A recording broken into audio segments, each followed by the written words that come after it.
Year అయింది election గెలిచి కూడా 1 ఇయర్ అయింది. ఈ రాష్ట్రంలో తెలంగాణ రాష్ట్రంలో ఒక రైతులే కానీ ఒక పింఛన్దారులే కానీ ఇలా పింఛన్దారులకు 4,000 రూపాయలు ఇస్తామని చెప్పి 100 రోజుల్లో ఇలా పింఛన్దారులకు మనం మోసం చేసే ప్రయత్నం చేశారు. అది కూడా జనవరిలో ఇవ్వలేదు.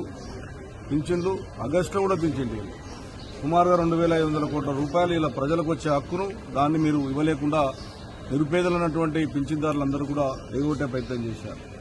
అదేవిధంగా రైతులకు రైతు బంధు నాటేసేటప్పుడు ఇచ్చేటప్పుడు రైతు బంధు కూడా మీరు ఈరోజు రైతు బంధు ఇవ్వకుండా 1 ఇయర్ అయిపోయింది. కాలాపం చేసుకుంటాం, మళ్ళీ మేము మన సంక్రాంతి తర్వాత ఇస్తామంటే ప్రయత్నం.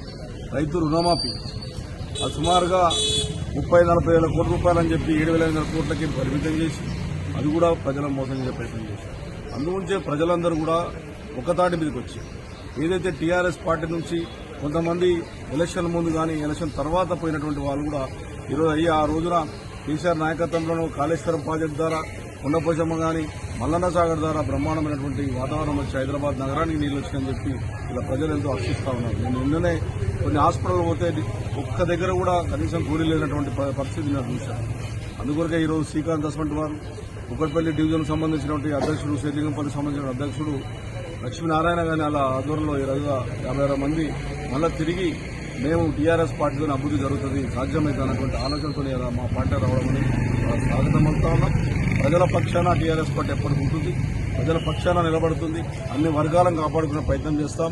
నిన్ననే 9 బ్రాహ్మణులు వాళ్ళు పాపం హైదరాబాద్ దాంట్లో షాపులు పెట్టుకుంటే వాళ్ళకు మేము ముఖ్యమంత్రి దృష్టికి నేనే తీసుకెళ్లే టైంలో కేసీఆర్ దగ్గర తీసుకెళ్లి వాళ్ళు కనీసం కరెంటు కట్టలేనటువంటి పరిస్థితులు అని చెప్పితే ఆ రోజు ఎంబడే జీవో ఇచ్చి ₹1 లేకుండా వాళ్ళకి ఫ్రీ కరెంట్ ఇచ్చాం. వాళ్ళకి ఇప్పుడు ఫ్రీ కరెంట్ ఇచ్చేసి వాళ్ళు సుమారుగా ఫ్రీ కరెంట్ అయితే వాళ్ళు 30-40 వేల బిల్లులు ఇచ్చే అవకాశం తీసుకొచ్చారు. అందుకే నిన్న 3-4 వేల మంది నిన్న వాళ్ళు ధర్నా చేసి నిరసన తెలిపే కార్యక్రమం చేశారు. ఈ రకమైనటువంటి నిరసన కార్యక్రమం జరుగుతూ ఉంటే ఈ పండుగ వాతావరణం అని చెప్పి మేము పండుగలు చేశాము 8,000 కోట్లు 1,000 కోట్లు అని చెప్పి మేము ఇనాగ్రేషన్ చేసి మేము ఫౌండేషన్ చేసి మళ్ళా దాన్ని నేను ఇనాగ్రేషన్ చేయడం అనేది బాధ కలిగిందని చెప్పి సందర్భంగా తెలియజేస్తూ ప్రజల పక్షాన ఖచ్చితంగా టీఆర్ఎస్ పార్టీ బీఆర్ఎస్ పార్టీ ఉంటుందని చెప్పి సందర్భంగా తెలియజేస్తాం. Okay sir. కొద్దిగా వెనక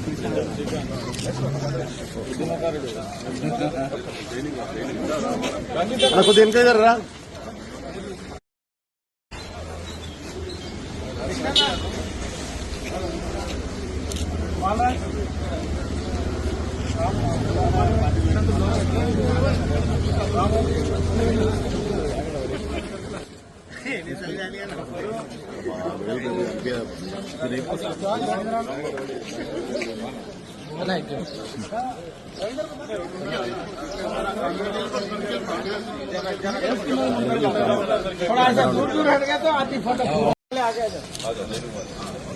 ओके सर.